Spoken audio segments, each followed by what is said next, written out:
that, but 500 years since Martin Luther's posting the 95 Theses on the door of the Wittenberg Cathedral. And there's a mistake involved somewhere, so think about that. Now, Reformation. That word implies something to me, and I think, doesn't that imply something's wrong? Why do you reform something or somebody? Because there's something wrong. So if there's reformation needed, there must have been something wrong. So let's start out by looking at that. And we're talking about the church. The Reformation was a church thing. When did the church start? Well, most people would probably say the Christian church started probably shortly after the death of Jesus, which was in 31 AD. And the apostles lived for the next, maybe 70 years. John was a very old man when he passed away. It is believed that he died during the reign of Trajan, who was the emperor from 98 to 114 AD. Now, if John lived to 114 AD, he was really old. We don't know when he was born, but I don't think he was still a teenager when Jesus died, but maybe he was a young man. Most people think he was a young man, maybe in his 20s, but I mean, this guy may have lived to be 100 years old. And his writing all came in the 90s, not his age 90s, but the 90s AD. He wrote a gospel, 3 epistles, and the Revelation. So he was very busy in his older age, probably an argument against retirement. If you're still functional, maybe you should be doing something. Now, once the apostles pass off the scene and the last books are written, we don't have much. New Testament ends at about 100 AD, except for what? Prophecy. The prophecies written in that book apply to other ages. And maybe this is a good way to kind of create a history of the church. We have 7 churches mentioned in the book of Revelation. Now, many people would like to say that represents 7 periods of time. And that's a useful way to organize things, and we'll do a little of that. There's debate, though, about the dates, and there's even a bigger debate about number 6, and we'll get to that later. But the period from about 30 to 100 AD, people like to call that the Church of Ephesus, because that is the first church mentioned. And this is thought to have been a period of very rapid church growth. And the church, maybe people would say, was thriving during this period and growing rapidly. But if you read Paul, you realize there were problems. He talks about false teachers and other things. So that church didn't have an easy path, but it did very well.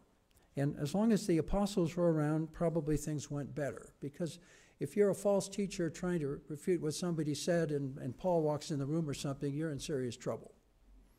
But when those guys are gone, and maybe some of that happened in our church after 1915.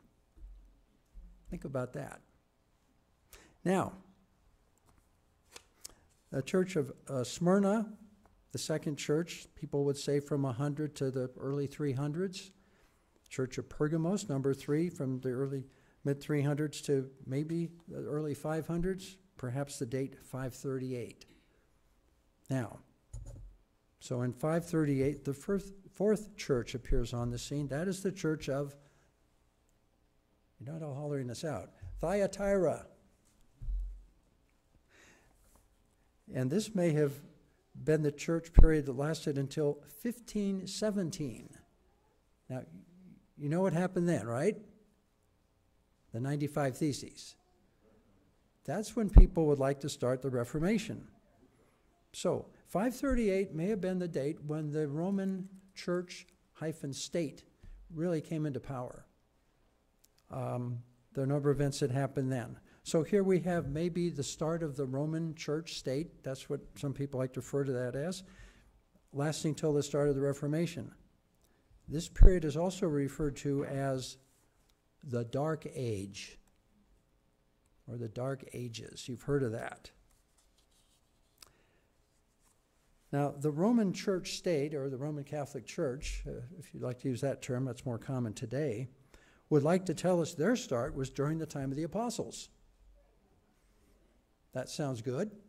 They kind of like that. And that term for that is apostolic succession. And they would like to tell us that Peter was the first pope. Yeah, that sounds good. But I'm not sure it works. Open your Bibles to the 15th chapter of Acts.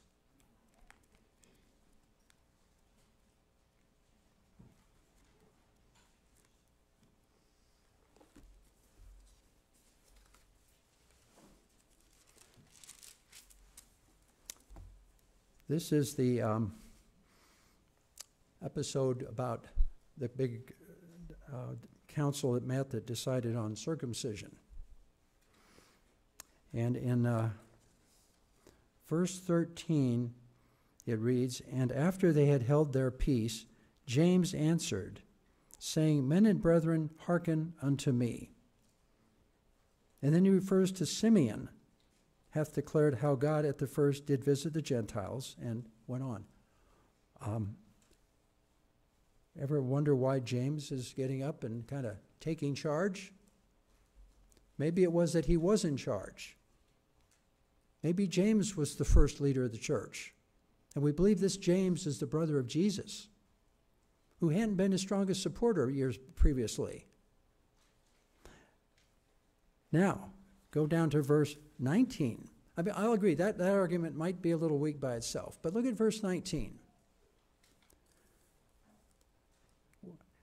James is speaking, and he says, "Wherefore my sentence is," he's going to pronounce sentence. Who pronounces sentences? Judges, or maybe a president of an organization, somebody in charge. So this text, more than the one I read before, would suggest very strongly that James is in charge. Now,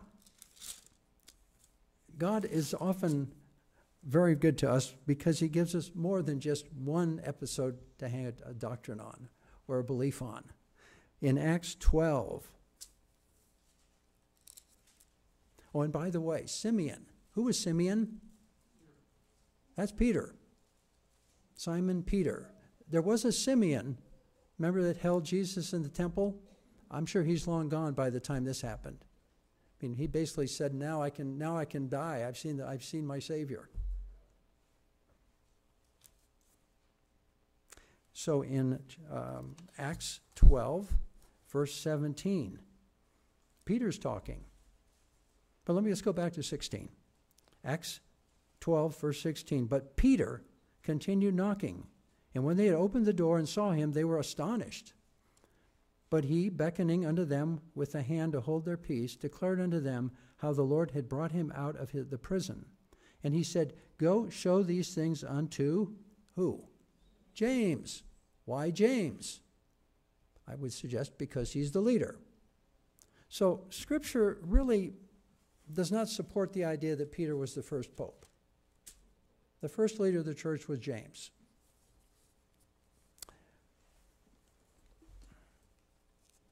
Thyatira is also referred to as the unrepentant church or the corrupted church.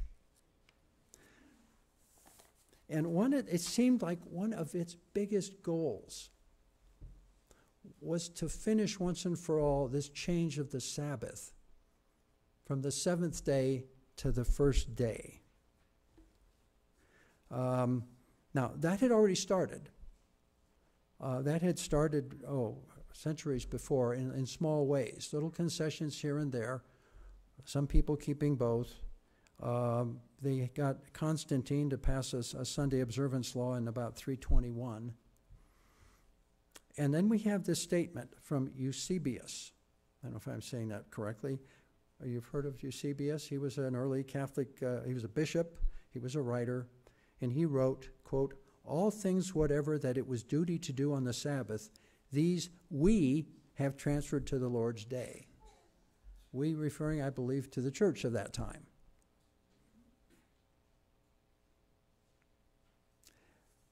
Now, I'm going to quote a good deal today from The Great Controversy.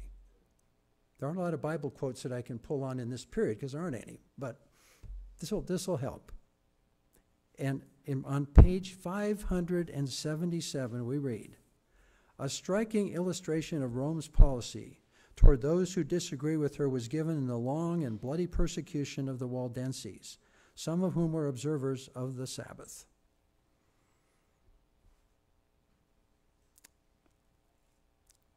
Long and bloody persecution. With what? A small group of people who are kind of way off in the periphery somewhere, not probably causing any harm. That sound odd to you? It's like they had an agenda. Now another story from the same source. Amid the gloom of the Dark Ages, the Christians of Central Africa were lost sight of and forgotten by the world. I can believe that. I think many people knew very little about what was going on in Africa back in those days. And for many centuries, they enjoyed freedom in the exercise of their faith. But at last, Rome learned of their existence. And the emperor of Abyssinia was soon beguiled into an acknowledgement of the Pope as the vicar of Christ. Well, she goes on to describe that things on the periphery are harder to control. If you're starting a big empire, things close to home are easier to manage. And sending a group of soldiers all the way to Central Africa was a big deal. Probably took a long time to get there. And maybe some of them didn't even survive the trip. But at any rate, but sooner had they regained their independence, which they did, then they returned to obedience of the fourth commandment. Now, remember that fact, because I'll come back to it later. These records of the past clearly reveal the enmity of Rome toward the true Sabbath and its defenders, and the means which she employs to honor the institution of her creating. That's Sunday worship. The Word of God teaches that these scenes are to be repeated as Roman Catholics and Protestants shall unite for the exaltation of the Sunday. Now, in Great Controversy, page 59, we read, and we're trying to move in a chronological way through most of this. In the 13th century was established that most terrible of all the engines of the papacy, the Inquisition. The Prince of Darkness wrought with the leaders of the papal hierarchy.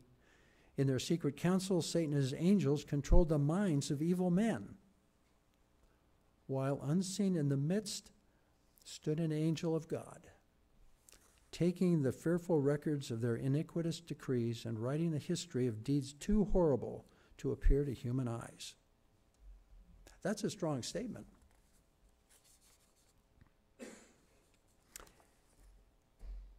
Now, we're going to switch to the 14th century, and we're going to move to England. Because this is where some people would like to think the Reformation started, and I think you can make a case for this. If you're German, you like the other story, and it doesn't really matter. It started. That's the important thing. It started. The term the morning star is not applied to Martin Luther. It's applied to John, I don't know if it's Wycliffe or Wycliffe, I've heard it both ways, who was born in the 1320s. There's some uncertainty about the exact date. He was a philosopher, a theologian, and a church reformer. He was a member of the faculty at Oxford. One of his students was a man by the name of Geoffrey Chaucer. Ever heard of him? You know what he wrote? Canterbury Tales, which I believe is the oldest written story in the English language. Do you? Yeah. And in Canterbury Tales, there's a character whose title is the Poor Parson, and people think that referred to John Wycliffe. And one of the things that Wycliffe did was to begin translating the Bible into English. Now, if there's one thing the Catholic Church didn't like beyond the Sabbath issue, it was this. Making the Bible available in a readable form was absolutely not okay. But he got that begun, and others worked on it with him. And I read that there are 170 copies of the Wycliffe Bible still in existence. That's incredible. How did these copies come to be? Hand. They had to be done by hand. Just to do 170 copies would be a big event, but how many they made, I don't know, because I'm sure more disappeared than were actually created. Well, eventually, now, the history of England, it waxed and waned between English and between Catholic and Protestant. It depended on who the king was. It depended on various things. So, during Wycliffe's time, the Catholic Church didn't have a real strong hold on England. On occasion, I think they tried to put together some meeting like Martin Luther went through, and I think one of the king's mothers sent them a note saying, "Leave this guy alone," and they just disbanded the meeting. Okay, we're done. So certain elements needed to come together for some of these things to happen. Later, after the death of Wycliffe, the Catholic Church became more prominent in England. And so they of course, couldn't let him just pass away, could they? They had to try him. They condemned him as a heretic, and they dug his bones up because they were in, quote, consecrated ground. They were on probably a church cemetery somewhere. A lot of people were buried in their church. Can you imagine if we had another acre of land with just old church members buried there? That's what they did back then. Well, they couldn't have that, so they dug up his bones and burned them. Is the word vindictive too strong? Can you imagine? But the last laugh, in a sense, is on Wycliffe here. They burned them on a little arched bridge that spanned the river Swift. Nice name. Now, the Swift River is a tributary of the Avon River. Is that name familiar? That's where Shakespeare lived, Stratford-upon-Avon. So, just a coincidence, but very interesting one. And so there's a little saying, "The Avon to the Severn runs, the Severn to the sea, and Wycliffe's dust shall spread abroad, wide as the waters be." And indeed, his dust spread around. It was, and if you want to say this is where the Reformation really got started, I think you could do that. So that was in 1428. In 1454, what happened? This is a big one. The Gutenberg Bible. The Gutenberg press was probably invented a few years before, but the first Bible was printed on the Gutenberg press in 1454. Now, it's interesting. Any of you ever live in Southern California?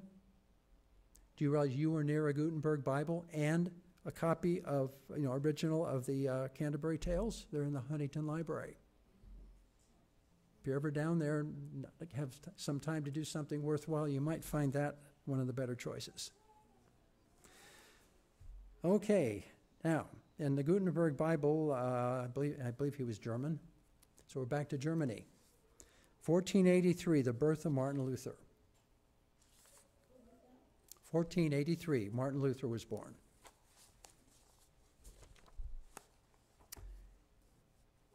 And now we move possibly into the fifth of the seventh church's time period, the Church of Sardis, known as the Reformation Church.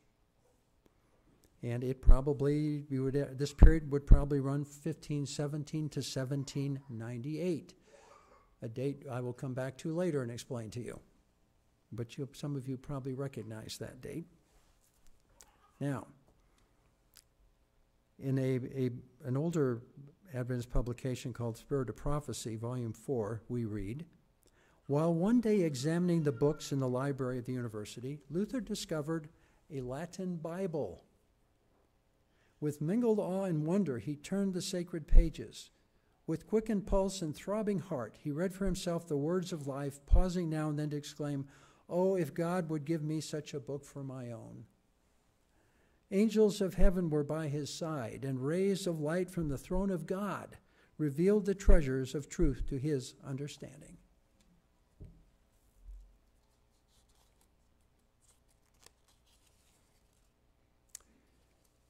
Well, as you know, Luther created quite a stir, and we'll see that this afternoon in a a motion picture that was made some years ago that I'm told is very good. Luther had, of course, been a monk, a devout Catholic. He became very upset with some of the practices of the church of that day. And some would say he didn't really want to start a new church. He just wanted to kind of fix the one he was in. Well, they weren't too happy with him. And, they had all kinds of plots and would like to have gotten rid of him. But, again, Germany wasn't a real strong Catholic stronghold at that time. And basically, people, including some of the German government people, protected Luther. And so Luther was able to accomplish great things. Now, back to Great Controversy, page 166, I believe. We read, had the reformer, that's Luther, yielded a single point, Satan and his hosts would have gained the victory. But his unwavering firmness was the means of emancipating the church and beginning a new and better era. The influence of this one man who dared to think and act for himself in religious matters was to affect the church and the world, not only in his own time, but in all future generations. His firmness and fidelity would strengthen all to the close of time who should pass through a similar experience. The power and majesty of God stood forth above the counsel of men, above the mighty power of Satan.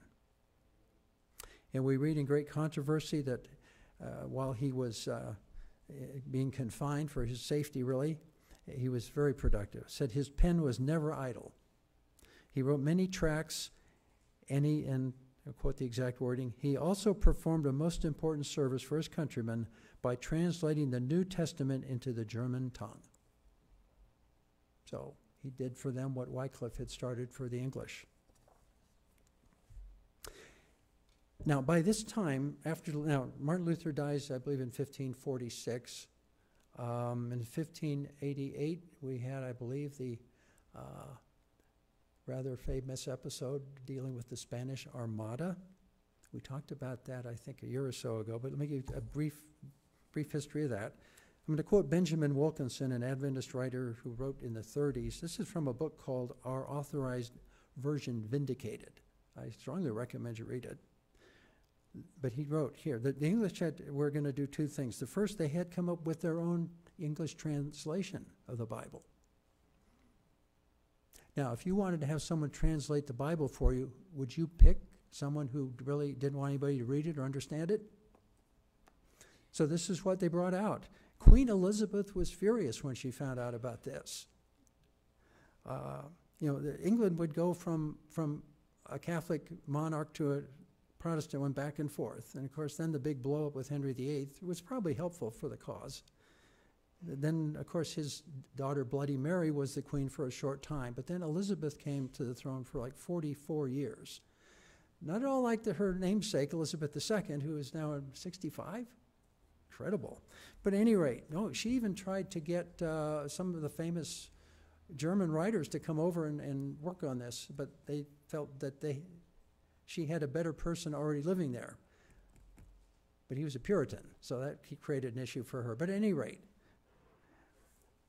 the translation was intended to do on the inside of England, I'm reading from Wilkinson, what the great navy of Philip II was to do on the outside. One was to be used as a moral attack, the other as a physical attack, both to regain England for the papacy. The papacy never gives up. Actually, give them credit for that. They don't give up. England had no ships. Well, this is going to be interesting. The Spanish Armada is going to sail into England, and England has no ships. Elizabeth asked for 15 men of war. They voted 30. With these, assisted by harbor tugs, under Sir Francis Drake, England sailed forth to meet the greatest fleet the world had ever seen. I believe 130 ships, something like that. All England teemed with excitement. God helped. The Armada was crushed, and England became a great sea power. And how was it crushed? Incredible out-of-season storms. Tremendous winds blew these ships ashore. It sank them. I mean, the ones that were left kind of limped home. And Philip II made a comment, something to the effect, I sent my navy to deal with another navy, and they were destroyed by the weather. No, Philip, they were destroyed by God. Philip II was a staunch Roman Catholic and working, you can be sure, hand in hand with the Pope of the day. And then the Catholic Bible that was translated into English didn't really make it terribly well. There were already some decent English Bibles, but then when King James came, the King James Bible came out, and that was mass-produced. King James wanted to see an English Bible in every home. And for centuries, the only book some people had in their home was the English Bible, and they read it. There were people who memorized the whole thing. So, now, perhaps the Catholic Church was a little overzealous. Maybe that wasn't all that bad because it was for a good cause. And perhaps the Catholic Church has done such an excellent job taking care of the needs of the citizens of the countries they've come to occupy that we can just ignore all that. Well, let's look. How do they treat their countries they come to? In 1845, Charles Dickens. Now, who's Charles Dickens? He's an English writer. Probably second most famous after Shakespeare. I mean, he's a big writer.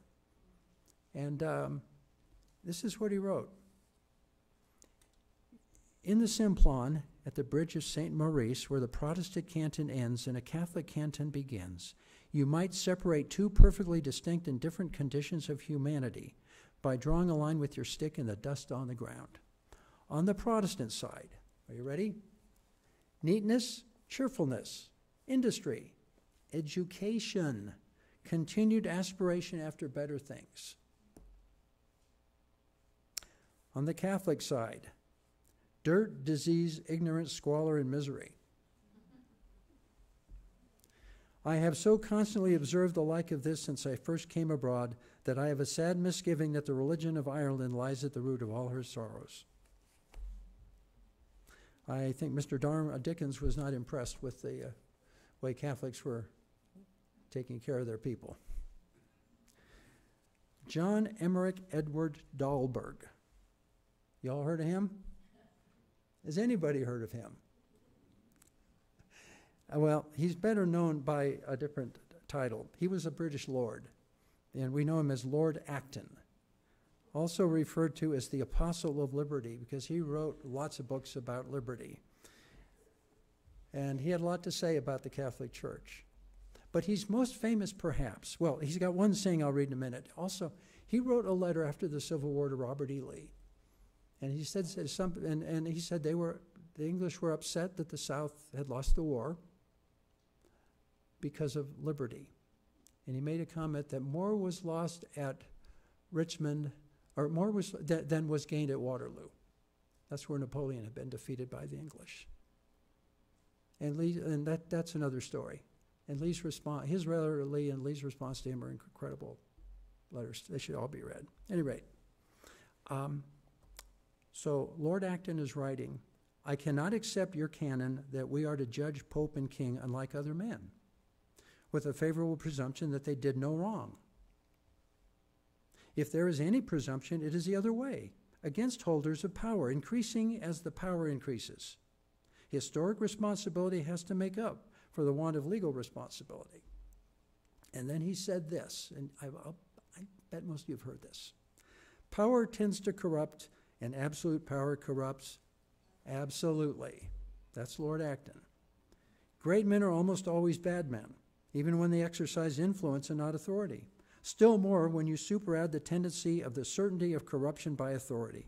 There is no worse heresy than that the office sanctifies the holder of it. For many years, my view of Catholic controversy has been governed by the following chain of reasoning. Number one, a crime does not become a good deed by being committed for the good of the church. 2, the theorist who approves the act is no better than the culprit who commits it.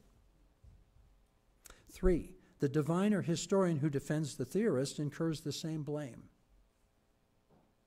4, to commit murder is the mark of a moment, exceptional. 5, To defend it is constant and shows a more perverted conscience. Now, we're going to go back in time for a minute to lay the background for the next thing he wrote. On August 24th, 1572, this following event occurred, and I read from The Great Controversy, page 272 of The Great Controversy. But blackest in the black catalogue of crime, most horrible of all the fiendish deeds of all the dreadful centuries, was the St. Bartholomew Massacre. The world still recalls with shuddering horror the scenes of that most cowardly and cruel onslaught. The King of France, urged by Romish priests and prelates, lent his sanction to the dreadful work. A bell tolling at dead of night was a signal for the slaughter. Protestants by thousands, sleeping quietly in their homes, trusting to the plighted honor of their king, were dragged forth without a warning and murdered in cold blood. Throughout France, the butchery continued for 2 months. 70,000 of the very flower of the nation perished. When the news of the massacre reached Rome, the exultation among the clergy knew no bounds. And a French priest described that the day so full of happiness and joy when the Most Holy Father received the news. Happiness and joy. 70,000 Protestant people slaughtered. Happiness and joy. Went into solemn state to render thanks to God and St. Louis. Well, first of all, let's talk about the quality of the prose here. If I hadn't told you where that came from, might you have thought Lord Acton was still writing? Or Charles Dickens? There's a story I've heard that somebody, some scholarly person had read one of Ellen White's books. And he found out she was a Seventh-day Adventist, and he maybe knew somebody. So he asked, what Ivy League school did this lady graduate from? And the guy said, why would you think that? Oh, by what I read, the quality of her writing. For those of you who aren't aware, she didn't finish the 3rd grade because of an injury. And yet she writes, I mean, this prose is as good as other stuff I've been reading you. Now, Lord Acton published a long essay about the massacre in 1868. In this essay, he argued that there was no evidence to absolve the Roman Church state of premeditated murder. No evidence to absolve them. That means they're guilty of it. Premeditated murder. He argued that it was not only the facts that condemned the papacy for this heinous crime, but the whole body of casuistry developed by the Roman Church state that made it an act of Christian duty and mercy to kill a heretic. Acton pointed out that only when the Roman Church state could no longer rely on force, but it had to make its case before public opinion, did it seek to explain away its murders. And he writes, the story is much more abominable than we all believed. St. Bartholomew's is the greatest crime of modern times. It was committed to principles professed by Rome. It was approved, sanctioned, and praised by the papacy. The Holy See went out of its way to signify to the world, by permanent and solemn acts, how entirely it admired a king who slaughtered his subjects treacherously because they were Protestants. To proclaim forever that because a man is a Protestant, it is a pious deed to cut his throat in the night. And he later wrote, the papacy contrived murder and massacred on the largest and also on the most cruel and inhuman scale. They, the popes, were not only wholesale assassins, but they made the principle of assassination a law of the Christian church and a condition of salvation. The papacy is the fiend skulking behind the crucifix. Pretty strong stuff. And John Robbins is a writer. He wrote a book that I've quoted from, Ecclesiastical Megalomania. Now, that's a great title, and it's a very interesting book. You probably enjoy it. You might be shocked by some of the stuff he talks about, some of this stuff, and we're not through. John Robbins wrote the book, no Protestant has surpassed Acton in the severity of his judgment of the papacy. Acton's denunciations of the persecutions and pretensions of the papacy and its defenders were frequent. My last comment about Lord Acton, he was a Roman Catholic, and he wrote this stuff. That's amazing. Okay, now the period of the Sixth Church, the Church of Philadelphia, the Church of Brotherly Love.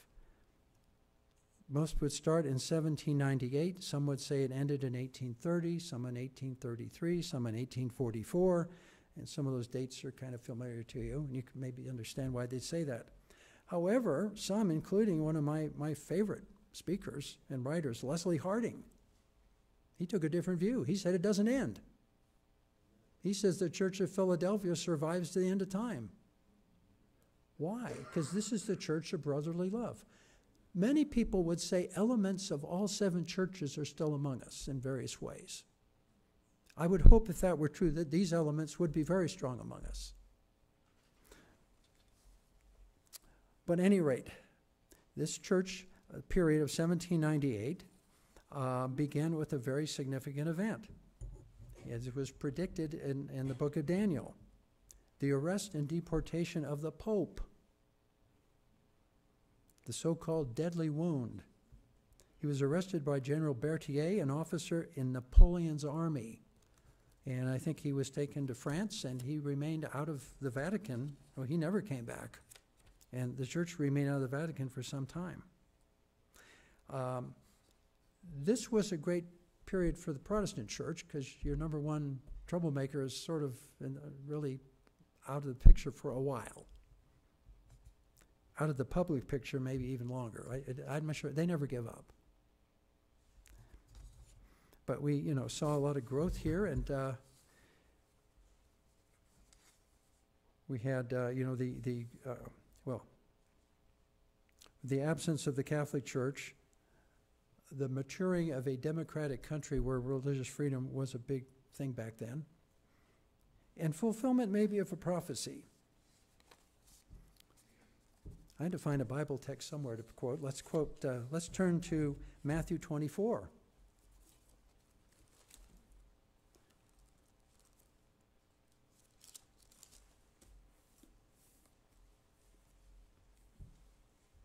In Matthew 24, verse 29, Jesus is speaking.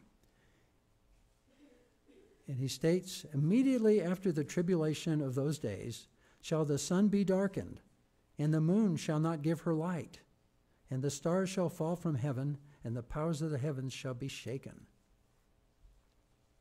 Well, many people believe that in 1780, the first 2 events happened.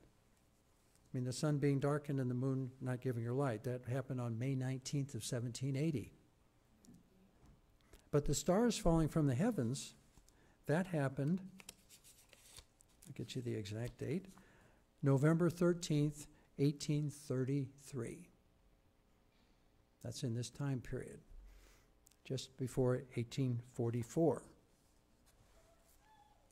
Now, 1844 is referred to by some as the Great Disappointment, because many Christians thought that Jesus was coming back to this earth in 1844.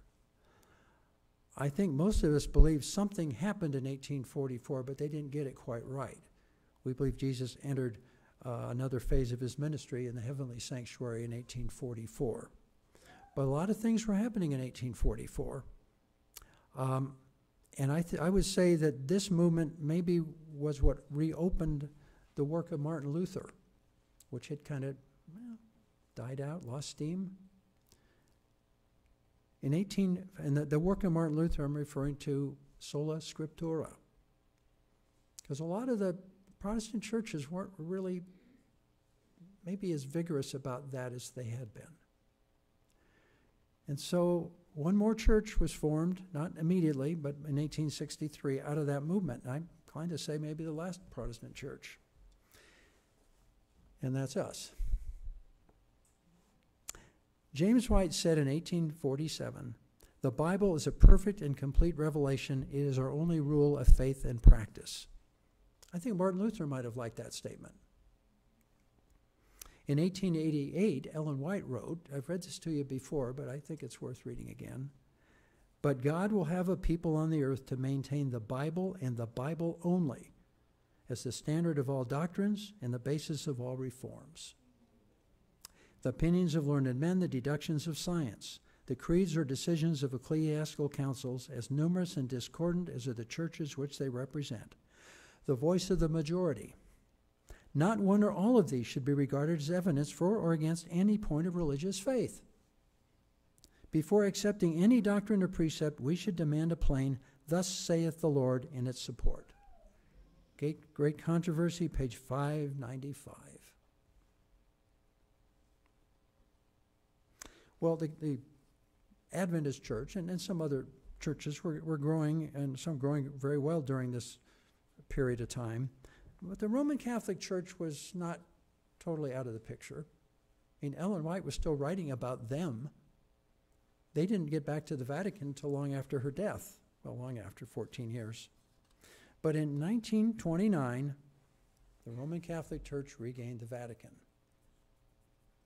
And the circumstance is very interesting because the figure that was apparently most involved in getting the Vatican back for them, none other than to probably a man they considered a real hero, Benito Mussolini. How's that for an endorsement? Now, I'm going to go back to John Robbins.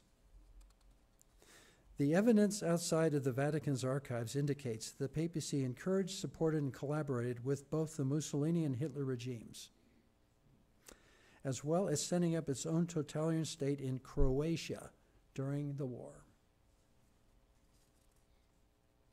There's a book called Hitler's Pope, which kind of describes the Hitler part of that in much more detail. Remember I talked about Africa a little while ago? The Roman Church state supported Mussolini's campaign against Ethiopia in the 1930s, which included the mass murder of unarmed primitives by modern science, the capture of Addis Ababa, and the flight of the Negus, that's the name for their king, was celebrated at the Pope's order by Thanksgiving services and the ringing of bells in all the churches in Italy. So do you think the papacy has really changed? Doesn't seem like it. In some of my reading, I ran across a list of Reformation scholars, we could call them, who believed that the beast of Revelation 13:1 was the Roman Catholic Church and or the Pope was the Antichrist. And the leader, the number one name on most of these lists is none other than Martin Luther. Also, Philip Melanchthon, John Calvin, John Knox, the translators of the King James Bible, John Wesley, Sir Isaac Newton, Matthew Henry, Charles Spurgeon, and countless others. Isaac Newton was what? A physicist, one of the great brains of history. He wrote more books about theology than he wrote about science. He even wrote a book about Revelation. Well, we're still told that we need to believe that things are okay now. The papacy is changing. In that book, Hitler's Pope, and I don't have the book anymore, was a comment that as long as popes like Pius XI or Pius XII, and he was the last pope up to 1958, he's the guy that, Hitler and Mussolini were allegedly working with. As long as those guys were popes, the Protestant world had nothing to worry about because they weren't going to fool anybody. But since then, we've got different kinds of popes. They're friendly. Yeah, and they want to help us. One of them made the comment that, there were some mistakes made back in the Dark Ages. Yes, indeed.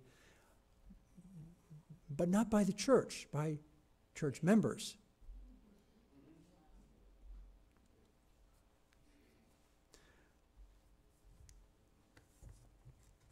And because of this kind of reasoning, which I think is pretty weak, shall I say, the liberal theologians sort of want to forget about the Reformation, saying that it was a mistake. In fact, one guy I read about, I didn't remember his name, made a comment that we don't need to do anything, it's just getting forgotten on its own. A couple decades from now, nobody will remember it. Let's turn again in our Bibles now to Revelation 13.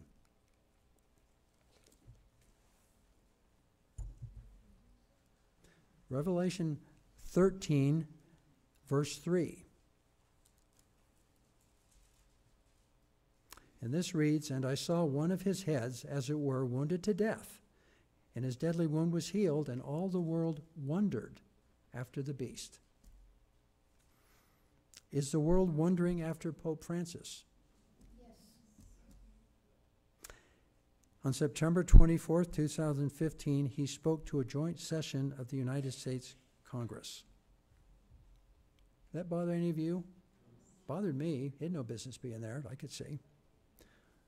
On September 25th, he addressed the United Nations. Well, you know, he seems like a nice enough guy, huh? Do you remember that thing where all these evangelical types had some meeting with some guy who has since died, by the way, that was sent over kind of as an emissary of the Pope, and they had this big meeting and thought all could come together, and the Pope was on the.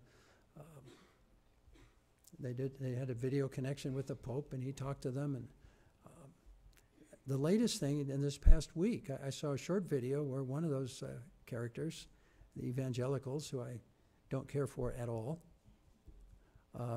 made a comment that the happiest time in his life, the high point of his whole life, was being in the presence of Pope Francis. And 2018 is going to be a great big year. Fire coming down from heaven and all kinds of things. So this is the guy that, if you ever saw the video, Doug Boucher, this guy who was speaking in tongues like crazy. And I'm not going to give you the name because I don't want to say the name. This guy's bad.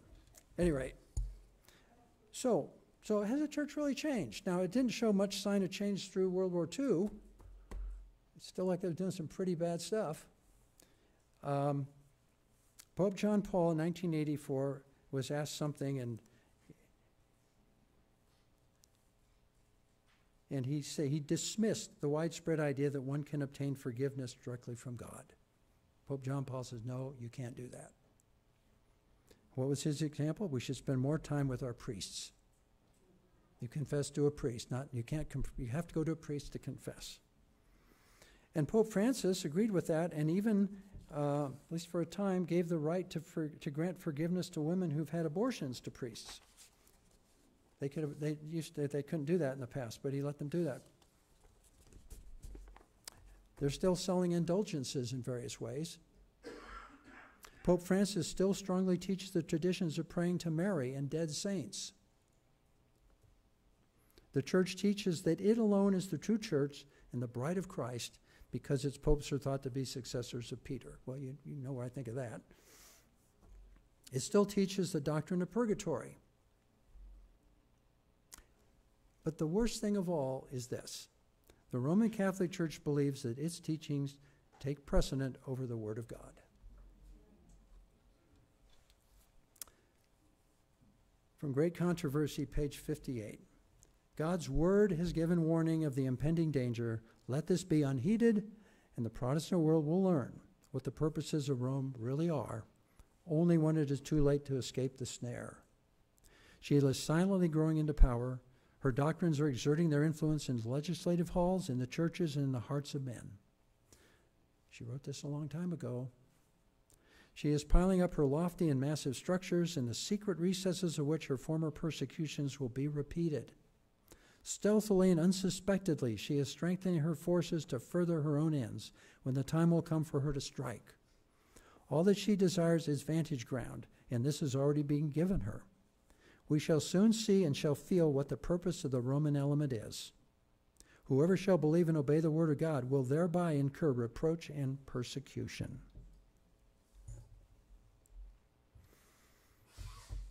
It seems amazing,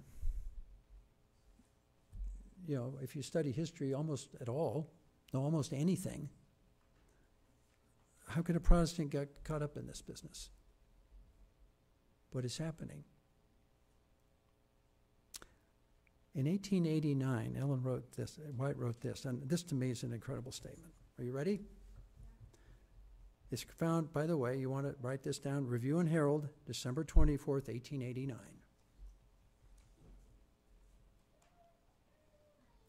Here it is. Heaven has been amazed to see the spiritual stupidity that has prevailed. What would they be now? But this statement, then she goes on, and later in that same paragraph she says, you need to have your intellectual ability sanctified to the service of God. How many scholars have not done that? And perhaps this explains the verses that Dr. Neiswanger read to you a short while ago. If you'd like, go to 2 Thessalonians chapter 2.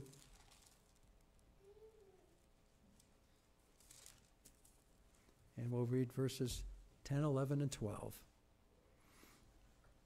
Remember the word spiritual stupidity. And with all deceivableness of unrighteousness in them that perish, because they receive not the love of the truth, that they might be saved. What saves us?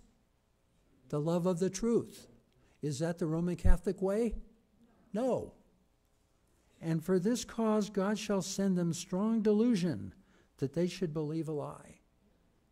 You wouldn't think God would do that. I want to suggest to you it's only under extreme circumstance that happens. I think well-meaning people who want to know the truth, that's not going to happen. Remember, love of the truth. That's the cure to this whole problem.